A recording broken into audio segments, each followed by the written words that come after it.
ओम शांति, ओम शांति, ओम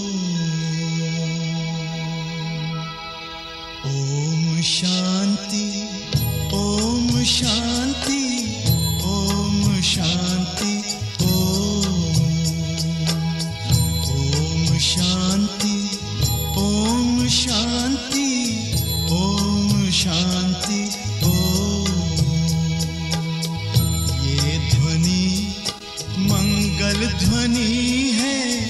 ओम शांति,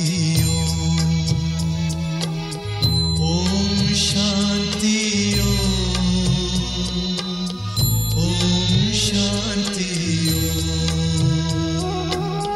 ओम शांति, ओम शांति।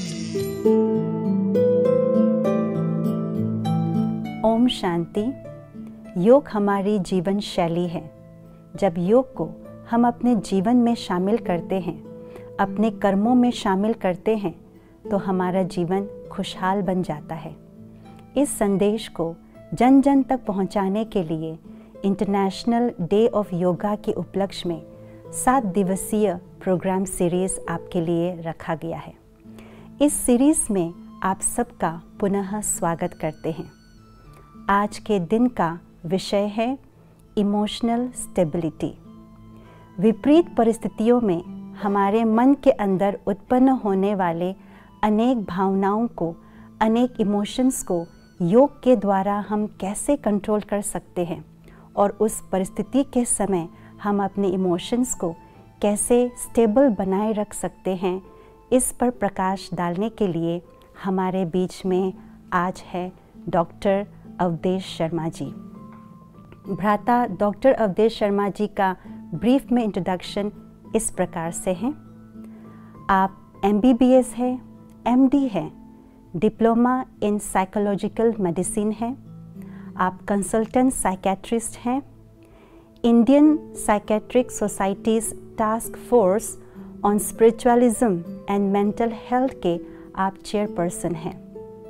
आप सेक्रेटरी हैं Indian chapter of south Asian forum for mental health के।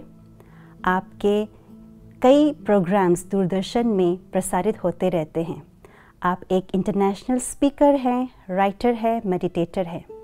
इसके साथ साथ आपको कई अवार्ड्स एंड ऑनर्स से भी नवाजा गया है, जैसे डॉक्टर रामचंद्रा मूर्ति अवार्ड से आपको नवाजा गया as a psychiatrist of the year from Indian Medical Association, medical excellence award from National Institute of Economic Development, और साथ साथ आपको जेम ऑफ इंडिया एंड राष्ट्रीय गौरव अवार्ड से भी नवाजा गया है। तो ऐसे विशेष व्यक्तित्व को आज मैं अनुरोध करूंगी कि आज के विषय पर अपना अमूल्य विचार शेयर करें। डॉक्टर अवधेश शर्मा जी। क्या योग हमें भावनात्मक स्थिरता को बनाए रखने में मदद करता है? Can yoga help in emotional stability? ये एक ऐसा प्रश्न है जो बहुत समय से पूछा जा रहा है और धीरे धीरे जैसे जैसे बाहरी परिस्थितियों में चैलेंजेस आने शुरू हुए हैं, ख़ास तौर पर अभी हाल ही में जो पैंडेमिक कोविड आया, उस वजह से ये प्रश्न कि क्या कुछ ऐसी सिद्धियां हैं, क्या कुछ ऐसी प्रैक्टिसेस हैं जिनको हम करके अपने घरों में कई बार, और अगर इंस्टीट्यूशंस हैं जैसे कि ऑफिसेज है वहाँ पे, और जहाँ पे हम काम करते हैं, थोड़ा सा समय निकाल कर क्या हम अपने मन को स्टेबल बना पाते हैं? और इसका आंसर है यस। हम योग के द्वारा अपनी भावनात्मक स्थिति को बेहतर बना सकते हैं, उसे स्टेबल कर सकते हैं। अगर बहुत सदियों से जब से कि योग चला आ रहा है उसको भी देखें तो 8 लिम्स ऑफ पतंजलि योग कहा जाता था, और जिसमें कि जो शुरू की चीज़ें थी यानी यम, नियम, प्रत्याहार, ये जो हैं वो अपने पर कैसे संयम रखना है और समाज में किस तरह से दूसरों के साथ अपने रिश्तों को बना के रखना है। क्या सही है क्या नहीं है। ये जो मॉरल सिचुएशंस हैं इनके बारे में भी योग में बात कही जाती है। और उसके बाद आते हैं आसना, जो कि आजकल कई बार लोग सिर्फ आसनों के ऊपर, जो फिजिकल आसन्स हैं उनके ऊपर ही रुक जाते हैं। लेकिन वो आसना एक तरह से अपने शरीर को स्वस्थ रखने के लिए है। लेकिन उसके बियॉन्ड आता है जहाँ पे कि हम प्राणायाम और उसके बाद फिर धारणा यानी किस प्रकार से हम अपनी बुद्धि को एकाग्र कर सकें, और उसके बाद भावना या ध्यान यानी किस तरह से हम अपनी भावनाओं को, अपनी सोच को पूरी तरीके से सही दिशा दे सकें, और फिर समाधि यानी किस तरह से हम उस योग में जुड़ जाएं जिसमें कि हमें अंदर से peace, prosperity, happiness, bliss, light यानी शांति, सुख, और उसी के साथ साथ अपने आप को बहुत हल्का महसूस करना और किसी भी परिस्थिति में अपनी स्वस्थिति को बनाए रखना, ये समझ में आता है। अगर हम योग के मतलब यानी युज उसको देखते हैं तो इसका मतलब है कनेक्शन, और यहीं से योग का वर्ड आया है। तो युज में आप किस चीज़ के साथ जुड़े हैं और आपकी किस चीज़ में आसक्ति है, किस चीज़ में आप फंसे हुए हैं, ये देखने की ज़रूरत हो जाती है। योग का मतलब ये भी है कि हम आसपास की चीज़ों से जो मुझे मेरे लक्ष्य की ओर बढ़ने में मदद नहीं करता, हम धीरे धीरे समय के साथ साथ प्रैक्टिस करते हुए उसे काट सकें, कम कर सकें। और वहाँ पर जो अल्टीमेट योग माना जाता है, वो योग माना जाता है कि जब हम भगवान से या वो शक्ति जिससे कि हम बहुत ज़्यादा एनर्जी ले सकते हैं, अगर हम उसके साथ जुड़े रहते हैं, या अपनी जो हमारी हाईएस्ट स्थिति है, जिस स्थिति में संपूर्ण स्थिति जिसको कह सकते हैं, अगर हम उस संपूर्ण स्थिति के साथ जुड़ जाते हैं तो फिर धीरे धीरे जो उसके बीच में बाधाएं हैं वो कम होना शुरू हो जाती हैं। और वहाँ पे राजयोग, खास तौर पे जो ब्रह्मा कुमारी इसके द्वारा राजयोगा सिखाया जाता है, उसमें सिर्फ ये बात नहीं है कि अपने शरीर का कैसे ध्यान रखना है। शरीर का कैसे ध्यान रखना है, उसके लिए सही आहार किस समय पर, किस तरह का और किस तरह की सोच में खाया जाए ताकि वो हमारे शरीर को और मन को शक्ति दे। उसी के साथ साथ किस रूप में सोया जाए, कितने बजे सोया जाए, किस रूप में उठा जाए, और उस समय में हमारी नींद कैसी हो। उसी के साथ साथ किस तरह के हमारी एक्सरसाइज हो, शरीर चलता रहे, और अगर शरीर की व्याधियां हैं तो उनको सही रूप से हम निदान करें, इलाज करें, चाहे वो दवाइयों के द्वारा हो, चाहे वो अपने आप मदद करने के द्वारा हो। तो ये जो एक बेसिक चीज़ें हैं अपने शरीर को ठीक रखने के लिए, क्योंकि मन भी जो है वो शरीर में वास करता है, आत्मा भी जो है वो शरीर के द्वारा कार्य करती है। तो इसीलिए योग में अपने मन को कैसे ठीक रखना है, इसके बारे में भी राजयोग में कई तरह के गूढ़ रहस्य छुपे हुए हैं। और उनमें से कुछ जो बहुत आसान है हम सब में करने के लिए, और जब परिस्थिति लोग कहते हैं कि बहुत मुश्किल हो और उस समय में मन जो है वो डावाडोल होता है, उस समय में क्या हो जाएगा इसके बारे में आशंका होती है, या उसके बारे में क्या हुआ, क्यों हुआ, ऐसा ही होना चाहिए था, जब ये विचार चलते हैं तो उन विचारों को कम करने के लिए भी कई ऐसी विधियां हैं। सबसे बड़ी चीज़ है कि जो भी हो रहा है वो एक प्लान के अनुसार हो रहा है। वो प्लान ना तो किसी ने बैठ के बनाया जिसकी वजह से कि हम में से कुछ को कुछ ऐसी चीज़ें मिली जो देखने में लगती हैं कि अच्छी हैं, लेकिन जब भी किसी तरह की मुश्किल परिस्थिति आती है तो उस परिस्थिति में अपने आप को पूरी तरह से स्थिर रखकर जब हम आगे बढ़ते हैं तो हमारी किसी भी परिस्थिति लड़ने की शक्ति, उसको संभालने की शक्ति आगे के लिए बढ़ जाती है, जिसको हम आज के समय में रेजिलियंस कहते हैं। जैसे लचकीलापन है, जो पेड़ है वो अगर लचकीला नहीं होता तो जब भी हवा का झोंका आता है तो गिर जाता है, लेकिन हम अगर लचकीलेपन से उस समय में अपने आप को स्थिर रखकर उस परिस्थिति का सामना कर पाते हैं तो धीरे धीरे हमारी आंतरिक शक्तियाँ भी बढ़नी शुरू हो जाती हैं।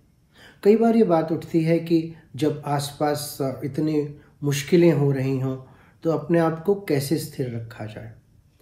मुश्किलें या परिस्थितियां हर व्यक्ति के लिए एक नहीं होती।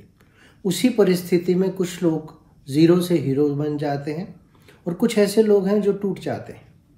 कुछ लोग हैं जो उसे बहुत बड़ा नहीं समझते, उनकी देखने का नज़रिया जो है वो अलग होता है और इस कारण से वो उस पर अपने निश्चय के अनुसार और अपनी दृढ़ता के अनुसार से विजय पा लेते हैं। तो इसलिए ज़रूरी हो जाता है कि हम परिस्थिति को बड़ा ना बनने दें अपने से, हम परिस्थिति से बड़े बन जाएं ताकि वो छोटी लगे।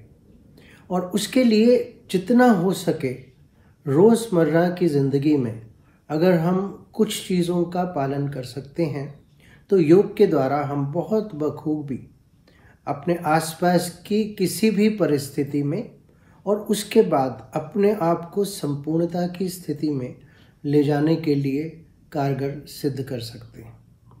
अगर एक रूटीन हो और ख़ास तौर पे जो सुबह की रूटीन हो, जिसमें कि हम किस दशा में उठते हैं, किस प्रकार से हमारी उस समय सोच होती है, हम पूरी रात अच्छा सोए और अब सुबह के लिए तैयार हैं, अब सुबह के लिए जो जो करना है और सारे दिन में करना है, जिस स्थिति में करना है उसके बारे में हम डिसाइड कर सकते हैं।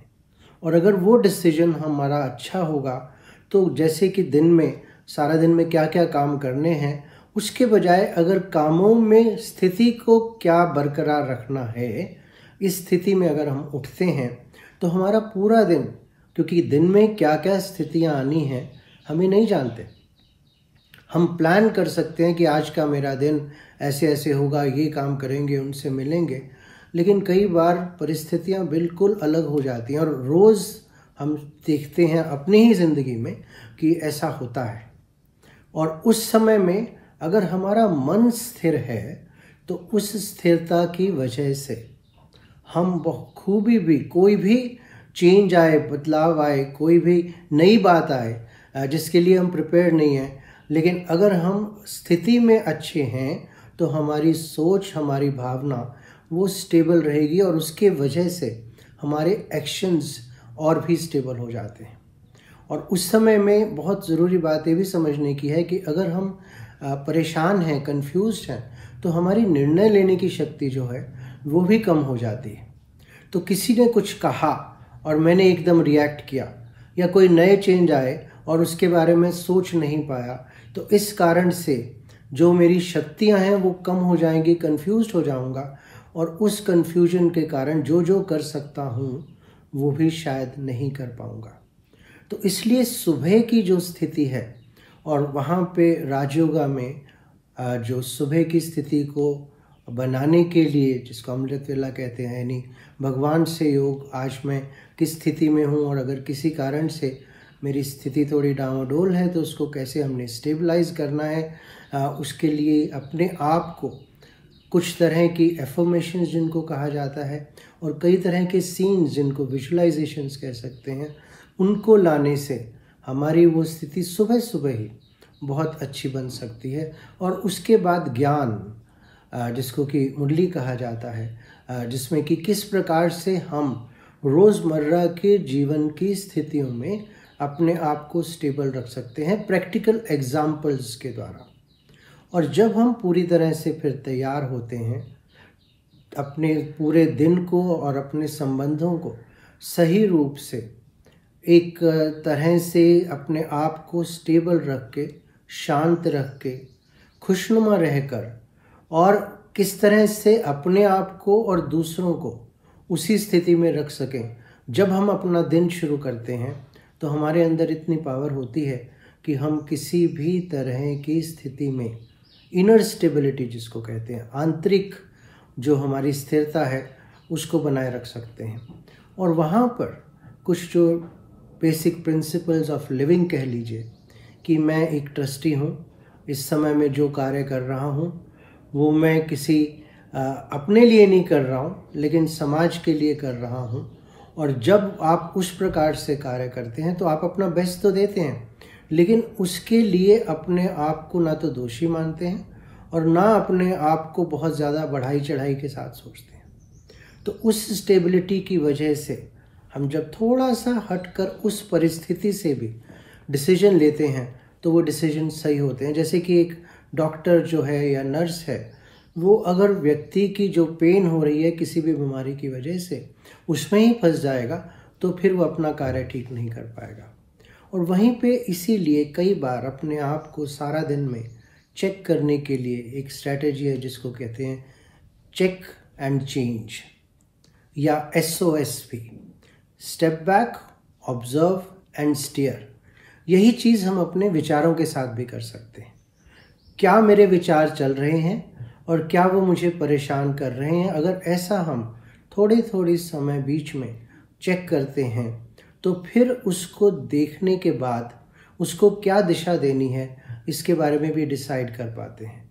तो ये भी प्रैक्टिस जो है वो सारा दिन में अगर हम कर सकते हैं, और उसके लिए राजयोगा में ख़ास तौर से एक टेक्निक है जिसको कि ट्रैफिक कंट्रोल कहा जाता है, जिसमें कि आप कुछ समय के लिए, चाहे 1 मिनट, 2 मिनट, 3 मिनट, कभी कभी हर घंटे में, कभी कुछ लंबे समय के बाद, जैसे कि अगर मान लीजिए बहुत ज़्यादा ट्रैफिक है और हम कुछ नहीं कर पाते हैं तो हमें वहीं पे बैठना पड़ता है और बैठ के अपने ही विचारों को उस समय हम अगर दिशा देते हैं, वही चीज़ हम चलते फिरते रोज़मर्रा की ज़िंदगी में भी कर सकते हैं।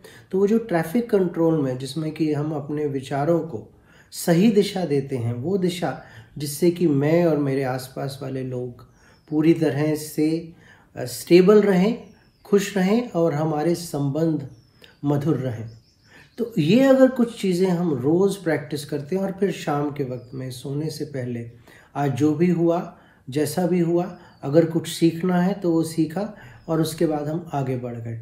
तो जब वो हमारी स्थिति रहती है तो हम आज का सारा जो भी हुआ है वो अपने पे बोझ ना लेके ऊपर भगवान की तरफ सरेंडर कर देते हैं।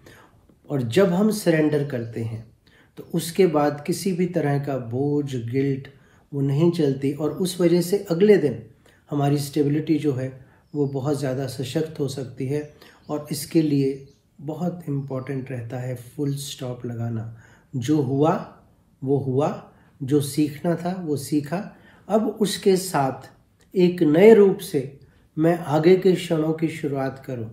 जब वो होता है तो फिर क्यों क्या का जो बोझ है वो हमारे मन से कम हो जाता है, और उस कमी की वजह से भी हमारी थिंकिंग और हमारी इमोशंस दोनों स्टेबल रह सकती हैं।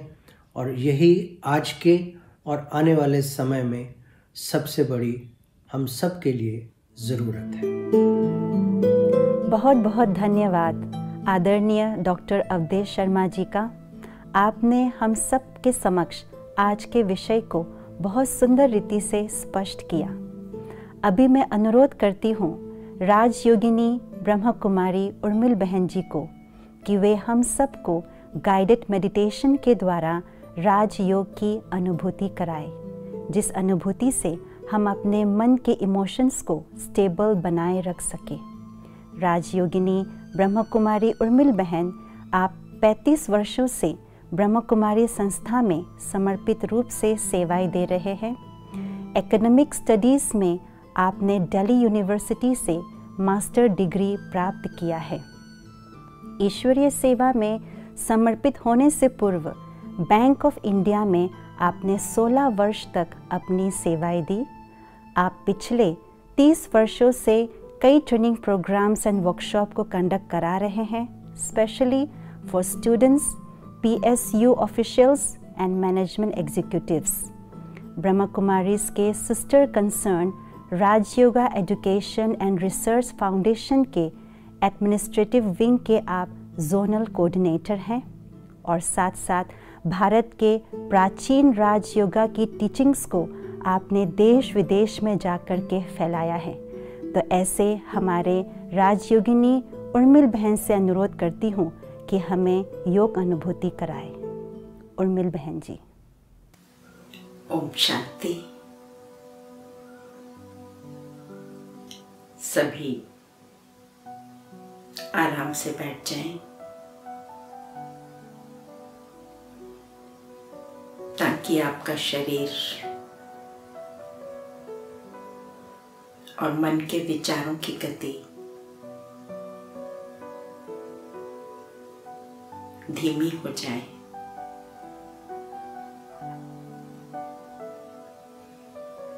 अभी अपना ध्यान चारों तरफ से हटाते हुए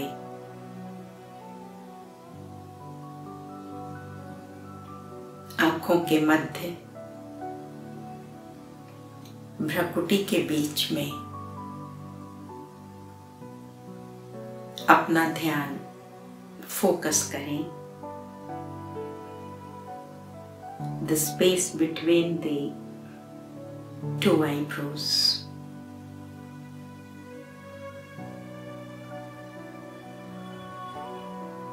अब स्वयं को एक विचार दें।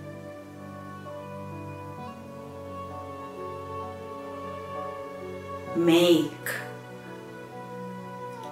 ज्योति स्वरूप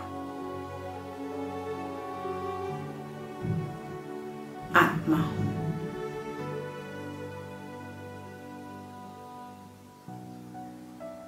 अपने आप को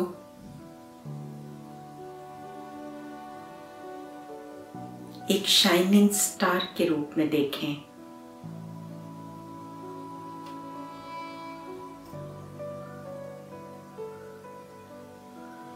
अब स्वयं को याद दिलाएं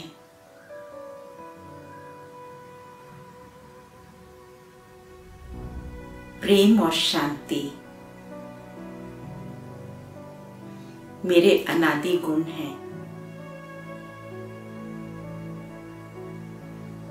This is my innate nature.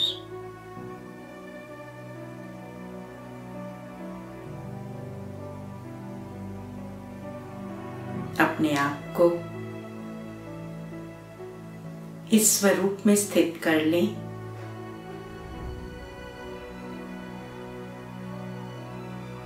और अब अपने सामने कोई भी एक परिस्थिति का दृश्य बनाएं।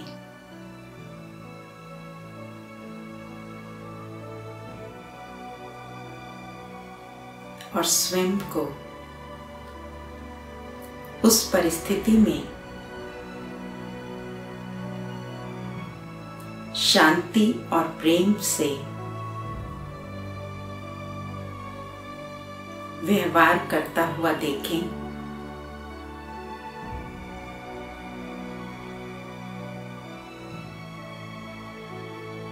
आप पाएंगे कि आपका रिएक्शन रिस्पॉन्स पहले से काफी कम है।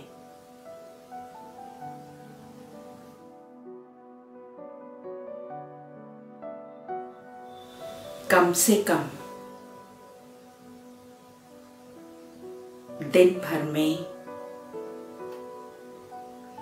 5 बार इस अभ्यास को दोहराएं।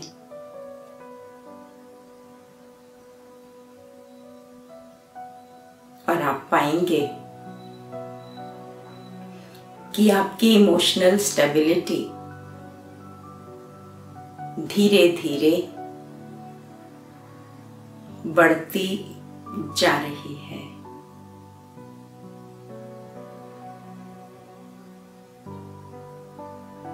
वापस लौट आएं। ओम शांति।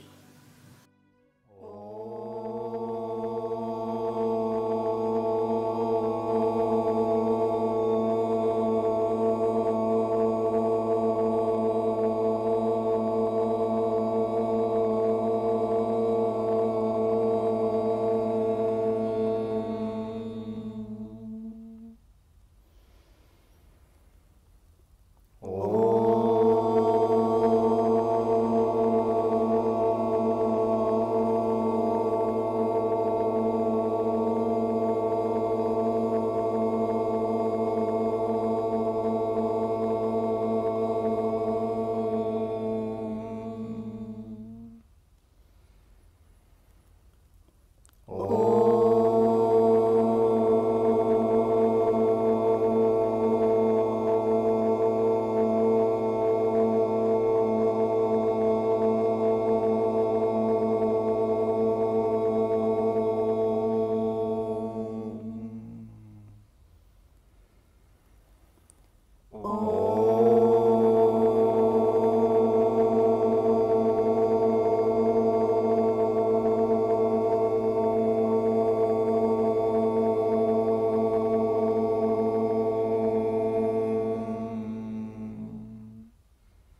हम आदरणीय उर्मिल बहन जी का भी तहे दिल से धन्यवाद करते हैं।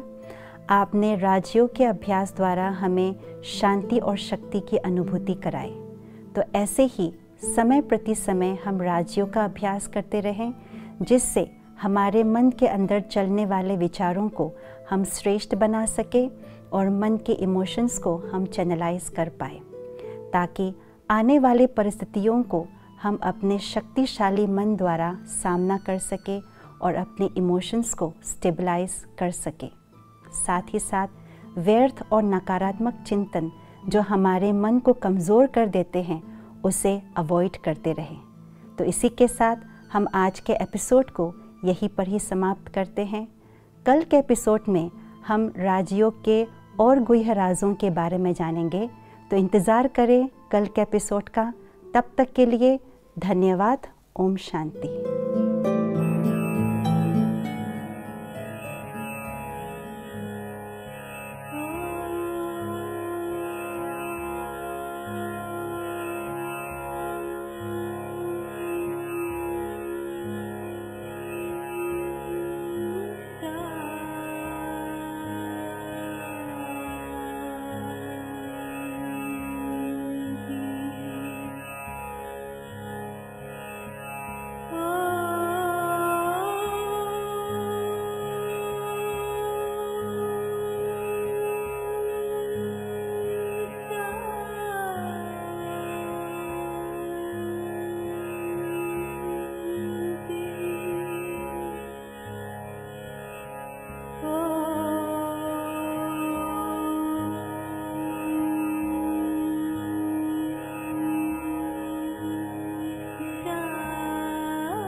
Is a secret